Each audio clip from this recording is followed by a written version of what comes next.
ಬ್ರಿಟಿಷರ ಕಾಲದ ಅತ್ಯಂತ ಕ್ರೂರ ಜೈಲು ಅಂಡಮಾನ್ ಸೆಲ್ಯುಲಾರ್ ಜೈಲ್ ಅಥವಾ ಕಾಲಾಪಾನಿ ಜೈಲ್ ಅಂತ ಏನ್ ಕರಿತೀವಿ. ಆ ಜಾಗದಲ್ಲಿ ನಾನೀಗಿದ್ದೀನಿ ಅಂಡಮಾನ್ ಮತ್ತು ನಿಕೋಬಾರ್ ಐಲ್ಯಾಂಡ್ ನಲ್ಲಿ. ಭಾರತದ ಇತಿಹಾಸದಲ್ಲೇ ಅತ್ಯಂತ ಭಯಾನಕ ನರಕ ಎಲ್ಲಿದೆ ಗೊತ್ತಾ? ಅದುವೇ ಅಂಡಮಾನ್ನ ಸೆಲ್ಯುಲರ್ ಜೈಲ್. ಇಲ್ಲಿ ಸ್ವಾತಂತ್ರ್ಯ ಹೋರಾಟಗಾರರನ್ನ ಎತ್ತುಗಳ ತರಹ ಎಣ್ಣೆಗಾಣಕ್ಕೆ ಕಟ್ಟಿ ದಿನ ಇಡೀ ದುಡಿಸ್ತಾ ಇದ್ರು.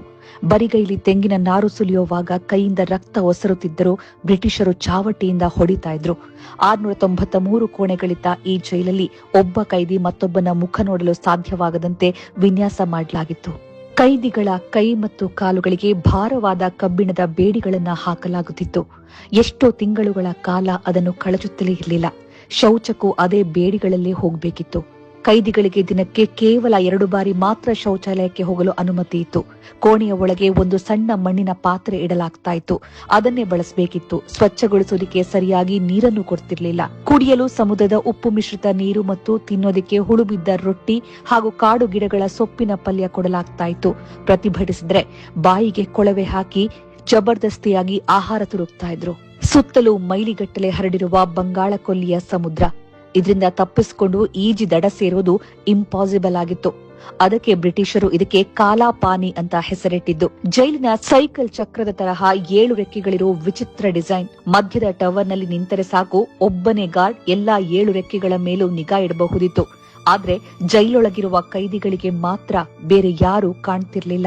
ಪೆನ್ ಇರ್ಲಿಲ್ಲ, ಪೇಪರ್ ಇರ್ಲಿಲ್ಲ. ಆದ್ರೂ ಜೈಲಿನ ಗೋಡೆಗಳ ಮೇಲೆ 6,000 ಕವಿತೆಗಳನ್ನ ಕೆತ್ತಿದ ಆ ಕ್ರಾಂತಿಕಾರಿ ವೀರ ಸಾವರ್ಕರ್ ಇದ್ದಿದ್ದು ಇದೇ ಜೈಲಲ್ಲಿ. ಪ್ರತಿದಿನ ಎಣ್ಣೆಗಾಣದ ಕ್ರೂರ ಹಿಂಸೆ ಅನುಭವಿಸ್ತಾ ಇದ್ದ ಸಾವರ್ಕರ್ ಜೈಲಿನ ಮುಳ್ಳುಗಳು ಮತ್ತು ಉಗುರುಗಳಿಂದಲೇ ಗೋಡೆಗಳ ಮೇಲೆ ಕವಿತೆ ಬರಿತಾ ಇದ್ರು. ಬ್ರಿಟಿಷರು ಅದನ್ನ ಅಳಿಸುವ ಮುನ್ನವೇ ಜ್ಞಾಪಕದಲ್ಲಿಟ್ಟುಕೊಂಡು ಜೈಲಿಂದ ಹೊರಬಂದ ಮೇಲೆ ಪ್ರಕಟಿಸಿದ್ರು. ಅತಿ ದೊಡ್ಡ ಟ್ವಿಸ್ಟ್ ಅಂತಂದ್ರೆ ಅವರ ಸ್ವಂತ ಅಣ್ಣ ಬಾಬಾರಾವ್ ಕೂಡ ಅದೇ ಜೈಲಲ್ಲಿದ್ರು. 2 ವರ್ಷಗಳ ಕಾಲ ಇಬ್ಬರಿಗೂ ಆ ವಿಷಯವೇ ಗೊತ್ತಿರಲಿಲ್ಲ. ಇತಿಹಾಸದ ಇನ್ನೂ ಕರಾಳ ಸತ್ಯ ನೋಡಿ. ಇಲ್ಲಿ ನೇಣುಗಂಬಗಳಿದೆ. ಈ ನೇಣುಗಂಬದ ವಿಶೇಷತೆ ಏನು ಅಂತಂದ್ರೆ, ಒಂದೇ ಬಾರಿಗೆ 3 ಜನರನ್ನ ಒಟ್ಟಿಗೆ ನೇಣು ಹಾಕೋದು. ಜೈಲಿನ ಒಂದು ಮೂಲೆಯಲ್ಲಿದ್ದ ಕಪ್ಪಗಿನ ಕೋಣೆಯಲ್ಲಿ ಈ ನೇಣುಗಂಬ ಇದೆ. ಯಾರಿಗೆ ನೇಣು ಹಾಕಲಾಗ್ತಾ ಇದೆಯೋ ಅವರ ಮುಖಕ್ಕೆ ಕಪ್ಪು ಬಟ್ಟೆ ಕಟ್ಟಿ ಕಾಲುಗಳನ್ನ ಕಟ್ಟಿ ಕೆಳಗಿಂದ ಹಲಗೆಯನ್ನ ಎಳೆಯಲಾಗ್ತಾ ಇತ್ತು. ನೇಣು ಹಾಕಿದ ನಂತರ ಕ್ರಾಂತಿಕಾರಿಗಳ ಮೃತದೇಹಗಳನ್ನ ಅವರ ಕುಟುಂಬಸ್ಥರಿಗೆ ಹಸ್ತಾಂತರಿಸುತ್ತಿರಲಿಲ್ಲ. ಕ್ರಾಂತಿಕಾರಿಗಳ ಅಂತ್ಯಕ್ರಿಯೆ ನಡೆದ್ರೆ ದೇಶದಲ್ಲಿ ಮತ್ತೆ ದಂಗೆ ಏಳಬಹುದು ಎಂಬ ಭಯ ಬ್ರಿಟಿಷರಿಗಿತ್ತು. ಹಾಗಾಗಿ ತಡರಾತ್ರಿ ಶವಗಳಿಗೆ ಭಾರವಾದ ಕಲ್ಲುಗಳನ್ನ ಕಟ್ಟಿ ಜೈಲಿನ ಹಿಂಭಾಗದ ಬಂಗಾಳಕೊಲ್ಲಿಯ ಸಮುದ್ರಕ್ಕೆ ಎಸೆದು ಬಿಡ್ತಾ ಇದ್ರು. ಶವಗಳು ಸಮುದ್ರದ ಶಾರ್ಕ್ ಮೀನುಗಳಿಗೆ ಆಹಾರವಾಗ್ತಾ ಇದ್ವು.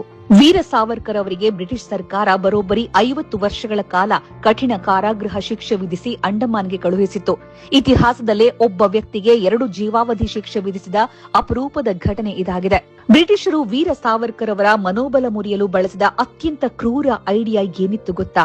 ಸಾವರ್ಕರ್ ಅವರನ್ನಿಟ್ಟಿದ್ದ ಕೋಣೆಯ ಕಿಟಕಿಯಿಂದ ನೇರವಾಗಿ ನೇಣುಗಂಬ ಕಾಣಿಸ್ತಾ ಇತ್ತು. ಬ್ರಿಟಿಷರು ಬೇಕೆಂದೇ ಅವರನ್ನ ಅಲ್ಲಿ ಬಂಧಿಸಿದ್ರು. ಪ್ರತಿದಿನ ಬೆಳಗ್ಗೆ ಎದ್ದ ತಕ್ಷಣ ಸಾವರ್ಕರ್ ಕಣ್ಣಿಗೆ ಬೀಳ್ತಾ ಇದ್ದಿದ್ದೇ ದೇಶಭಕ್ತರನ್ನ ನೇಣು ಹಾಕುವ ಆ ಕರಾಳ ದೃಶ್ಯ. ಅವರ ಕಣ್ಣೆದುರೇ ಅವರ ಸಹ ಕ್ರಾಂತಿಕಾರಿಗಳನ್ನ ನೇಣಿಗೆ ಹಾಕಲಾಗ್ತಾ ಇತ್ತು ಮತ್ತು ಶವಗಳನ್ನ ಸಮುದ್ರದ ಶಾರ್ಕ್ ಮೀನುಗಳಿಗೆ ಎಸೆಯಲಾಗ್ತಾ ಇತ್ತು.